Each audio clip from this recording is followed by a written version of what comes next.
Welcome student, welcome to Raman study maths. और आज हम चैप्टर 5 क्लास 7th के लाइन एंड एंगल्स में, और हम स्टार्ट करने जा रहे हैं आज से line and angles. Line and angles एक अच्छा और ज्योमेट्री का एक बढ़िया टॉपिक है जिसे आप समझेंगे तो आपको ये ना केवल 8, 9, 10th में भी आपको मदद करेगा, बस आपका बेसिक जो कॉन्सेप्ट है उनको बिल्कुल मजबूत करेगा। तो चलिए सबसे पहले लाइन एंड एंगल्स, लाइन से सभी जानते हैं, और सबसे पहले हम इसका इंट्रोडक्शन आपको बता दें कि लाइन क्या होता है। बेसिकली जो लाइन होता है, लाइन ऐसा होता है जिसका कोई एंड पॉइंट नहीं होता है। मान लो ये P Q is a line, ठीक है। और अगर मैं पी क्यू को ऐसे लिखूंगा तो this is P Q, A line segment बन जाएगा, ठीक है। और अगर मैं कोई रे यहाँ से स्टार्ट करूंगा, यानी कोई लाइन ऐसे स्टार्ट करूंगा जिसका एक ही स्टार्टिंग पॉइंट होता है, सो अगर मैं इसको नाम दे दूं तो, या अगर इसको मैं पी नाम देता हूँ, इसको ओ देता हूँ, तो ओ पी क्या हो जाएगा, एक रे हो जाएगा। ये हम पिछले साल पढ़ चुके हैं और ये आपको पता होना चाहिए। देन हम आते हैं एंगल पे। अब एंगल क्या होता है, एंगल में क्या है कि जब दो लाइन सेगमेंट आपस में, या लाइन सेगमेंट आपस में मीट करेंगी एक पॉइंट पे, जैसे ये ओ है, सो ये क्या हो गया, लाइन सेगमेंट, मतलब यहाँ पे ये रे होगी और ये भी रे होगी, यहाँ पे एक ही जगह से ओरिजिनेट हो रही है, तो ये बन गया एंगल आपका। या फिर आप ऐसे भी देख सकते हैं कि जब दो लाइन सेगमेंट या लाइंस यहाँ आपस में क्रॉस करके यहाँ पे कट रही हैं, सो यहाँ भी बन गया एंगल। सो एंगल कैसे फॉर्म होता है, जहां जब दो रेज एक ही जगह से ओरिजिनेट हों तब भी एंगल फॉर्म होता है, और जब दो लाइन या लाइन सेगमेंट आपस में कट जाएं, यानी आपस में इंटरसेक्ट करती हों कहीं पे भी, तो आप देखते हैं कि वहां भी एंगल फॉर्म होता है। समझा की बात ना। अब आता है कि कई प्रकार के एंगल्स होते हैं, तो स्टार्ट करते हैं। पहली बात तो ये एंगल्स तो ऐसे आप जानते ही हैं कि एंगल क्या होते हैं। एक्यूट एंगल भी होता है, एक्यूट एंगल, और कौन सा होता है, राइट एंगल, ऑब्ट्यूज एंगल, ये तो आपने पढ़े हैं। लेस देन क्या होगा, लेस देन 90 डिग्री जो भी एंगल होगा वो क्या होंगे आपके एक्यूट एंगल। 90 डिग्री का क्या होगा, 90 डिग्री का एंगल आपका होगा right angle, and greater than 90 degree and less than 180 वो आपका क्या होगा, ऑब्ट्यूज एंगल आपका। Greater 90 degree and less than 180 degree के बीच में लाई करेगा तो ऑब्ट्यूज एंगल, और जो 180 एंड उसके 360 के बीच में लाई करता है रिफ्लेक्स एंगल का होता है। अब आपके इसमें अभी हम क्या क्या और पढ़ेंगे एंगल से रिलेटेड, वो हम आपको बता देते हैं। सबसे पहले आता है कंप्लीमेंट्री एंगल। कौन सा angle, complementary angle. First one is complementary angles. अब कंप्लीमेंट्री एंगल क्या हुआ, यानी कि जिन एंगल का सम, यानी कि अगर मेरे पास एंगल ए है और प्लस एंगल बी है और दोनों का सम अगर 90 डिग्री होता है, सो ये दोनों एंगल कंप्लीमेंट्री होंगे। बात समझाइए। अगर एंगल ए की जगह मैं लेता हूं 45 डिग्री और ये भी लेता हूं 45 डिग्री, और दोनों का सम क्या हो गया 90 डिग्री, तो वो क्या हो गया, complementary to each other. Angle A and angle B are complementary angles. Complementary angle मतलब दोनों का सम 90 होना चाहिए। जैसे अगर मैं लेता हूँ 60 डिग्री प्लस 30 डिग्री, कितना बना रहा है 90 डिग्री, तो ये 30 और 60 डिग्री हैं, कॉम्प्लीमेंट्री एंगल्स हैं, ठीक है। बात समझ आ गई। अगर हमें एक एंगल दे रखा है, जैसे एक 60 डिग्री दे रखा है और ये एंगल ए आपको पता नहीं है, ये 90 डिग्री है, और कहा है कि दोनों कॉम्प्लीमेंट्री हैं, इसका मतलब एंगल ए की वैल्यू क्या होगी, इसको वहां ले जाइए 90 माइनस 60, तो 30 डिग्री होगी किसकी, एंगल ए की वैल्यू। कंप्लीमेंट्री एंगल क्या होगी, अगर sum of the two angle is 90 degree, it means the angles are complementary. समझ आ गया। फिर उसके बाद आता है सप्लीमेंट्री। सेकंड पार्ट इसका आता है सप्लीमेंट्री, सप्लीमेंट्री एंगल्स, ठीक है।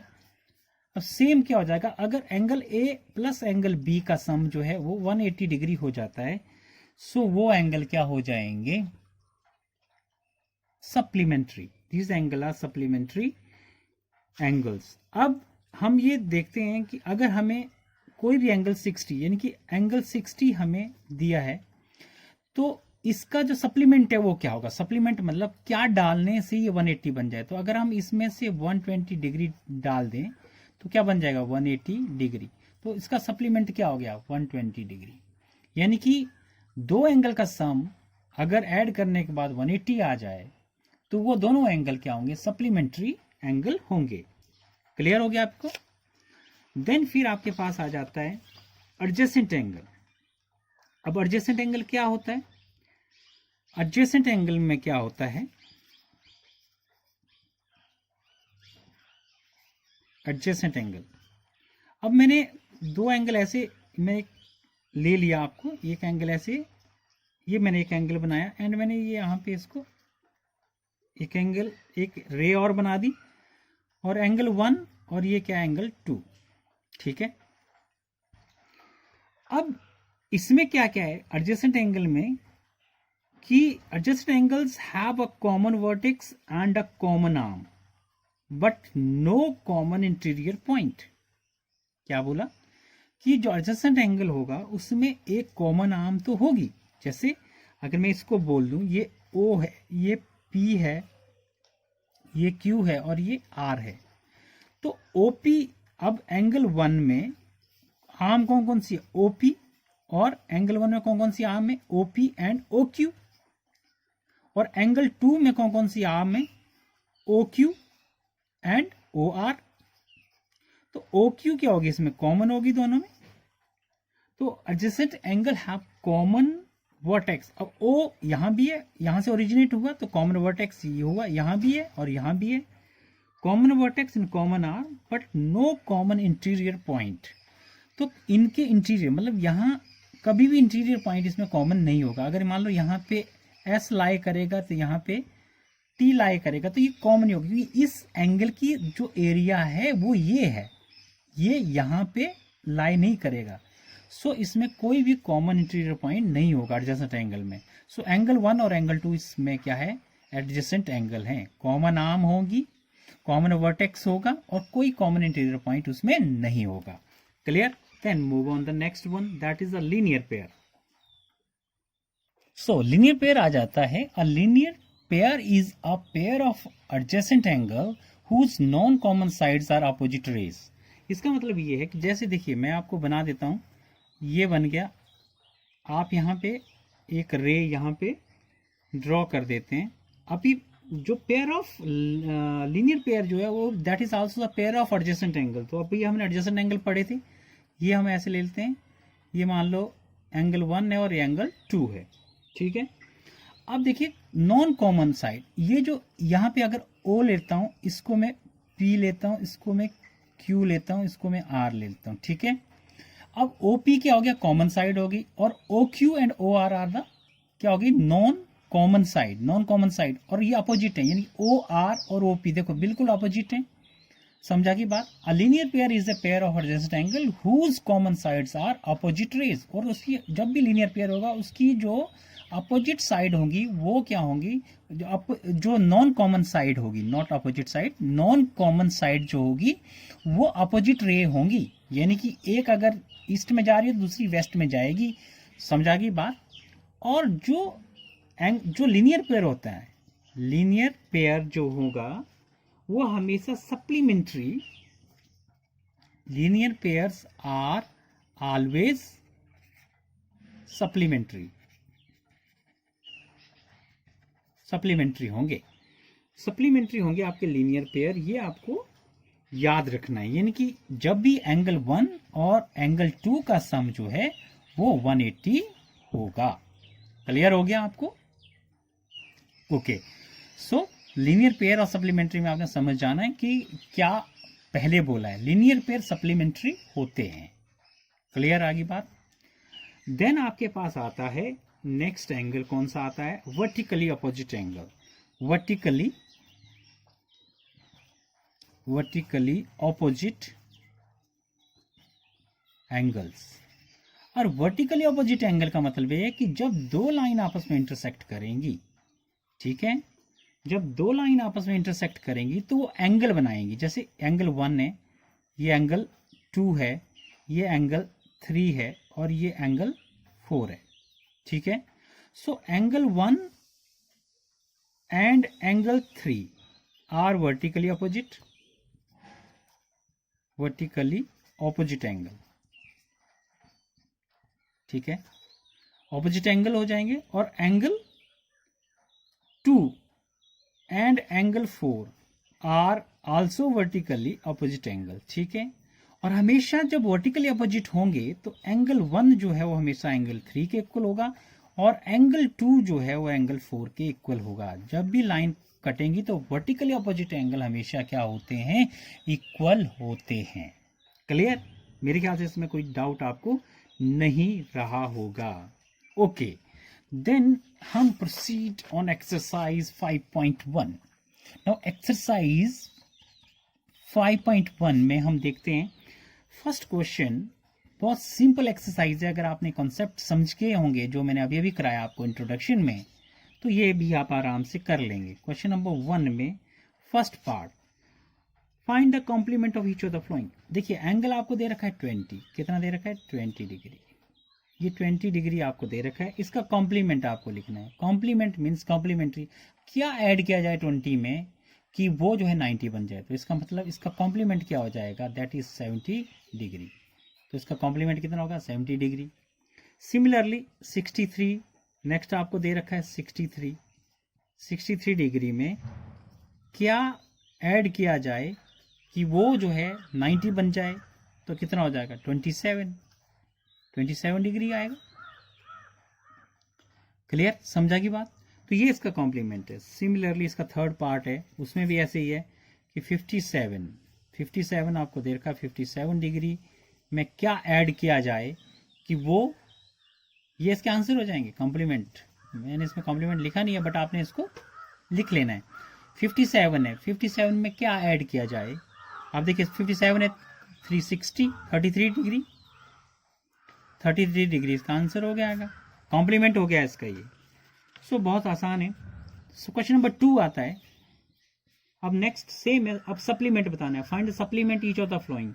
अब आपको सप्लीमेंट बताना है. फर्स्ट पार्ट इसका आपको दे रखा है, कितना दे रखा है?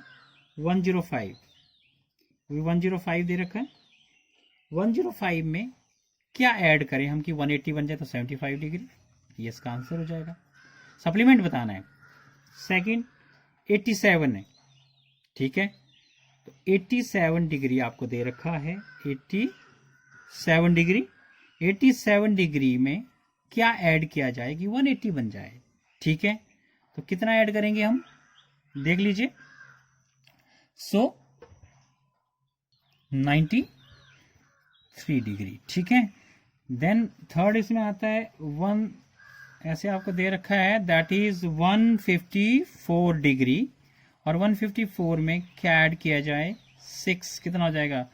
26 डिग्री. 26 डिग्री. सो उसका सप्लीमेंट हो गया. थर्ड क्वेश्चन में आपसे पूछता है, थर्ड क्वेश्चन में क्या पूछता है आपसे? थर्ड क्वेश्चन में पूछता है, identify which of the following pair of angles are complementary and which are supplementary. तो ये बहुत इजी है, आप खुद भी कर सकते हैं.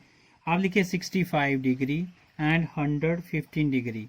अब देखिए इनका सम कितना हो रहा है? 65 डिग्री प्लस 115 डिग्री कितना बन गया? 180 डिग्री. तो ये क्या होंगे? सप्लीमेंट्री. सप्लीमेंट्री होंगे कि नहीं होंगे? बिल्कुल सही है. देन इसका जैसे अगर आप नेक्स्ट करोगे, नेक्स्ट आप इसी का सेकंड पार्ट अगर आप करेंगे, सेकंड पार्ट क्या है इसका? Second part that is 63 degree and 27 degree.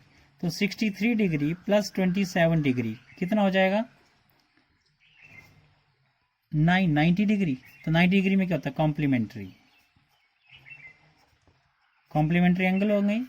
तो आपको बताना है कि कौन कौन से supplementary pair of angles are complementary and supplementary. तो आप बता सकते हैं इसको इजी. तो रेस्ट ऑफ क्वेश्चन आप खुद करेंगे क्योंकि ये बहुत ही आसान है. क्वेश्चन नंबर आता है 4. क्वेश्चन नंबर 4 में आपसे पूछा find the angle which is equal to its complement. ऐसा कौन सा एंगल है जो इसकी कॉम्प्लीमेंट के इक्वल है? अब 90, अब हम देखेंगे कि 90 क्या होता है? टोटल होता है कॉम्प्लीमेंट्री एंगल का. अब 90 को इक्वली तोड़ेंगे हम. 45 प्लस 45 डिग्री क्या होगा? 90 degree. So 45 is the angle. Is the angle equal to its complement. Clear? समझाया? समझाया ना कैसे? नेक्स्ट क्वेश्चन कौन सा है? 5, find angle which is equal to supplement similarly. 180 degree है आपके पास, ठीक है। कैसे तोड़ेंगे? 90 डिग्री प्लस 90 डिग्री इक्वल हो गए दोनों, तो 90 is the angle which is equal to its supplement, ठीक है। 90 is the angle equal to its supplement. ये आपने याद रखना है। क्वेश्चन नंबर 6 क्या है? 6 में बोलता है कि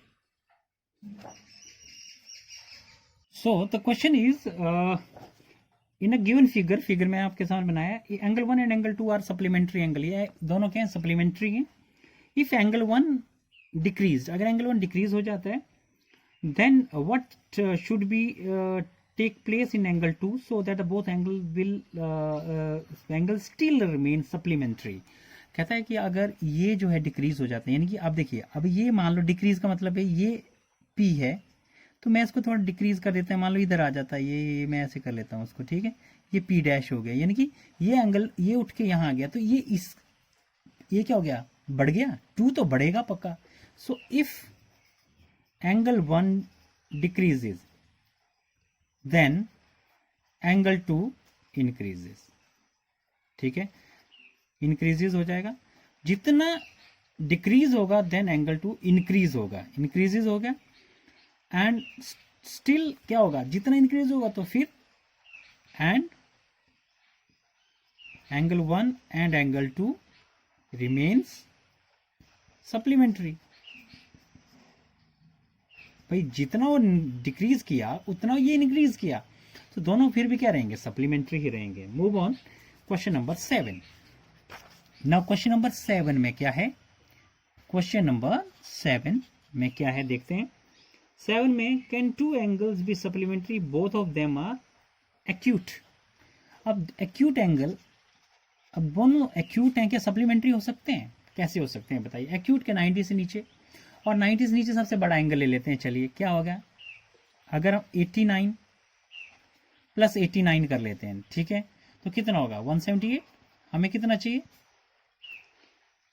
हमें क्या चाहिए? 180 चाहिए। तो एक्यूट एंगल, 2 एक्यूट एंगल हो सकते हैं? नो। तो इसका आंसर होगा, इसका आंसर क्या होगा? नो, नहीं हो सकते।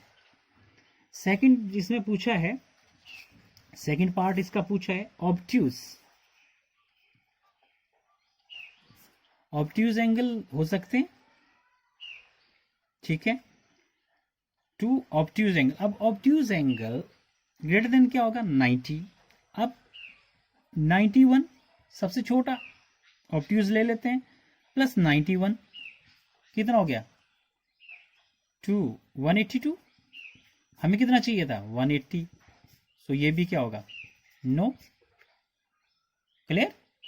भाई ये तो मैंने आपको दिखाने के लिए किया, ये लिखने की जरूरत आपको नहीं है। कि अगर हम देखेंगे कि एक्यूट एंगल सबसे बड़ा हमने ले लिया, सो अगर हम देखते हैं और ऑब्ट्यूज एंगल क्या कर दिया हमने? सबसे छोटा ले लिया, तो क्या इनका सम जो है 180 हो सकता है? ऑब्ट्यूज होने चाहिए दोनों, ठीक है।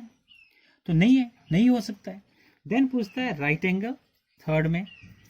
अब राइट एंगल, राइट तो हो सकता है, क्योंकि 90 डिग्री प्लस 90 डिग्री हम करेंगे तो 180 होगा। तो इसका आंसर क्या होगा? यस, ठीक है। ये बात आपने समझनी है, अच्छे से समझनी है। देन हम चलते हैं क्वेश्चन नंबर 8 में।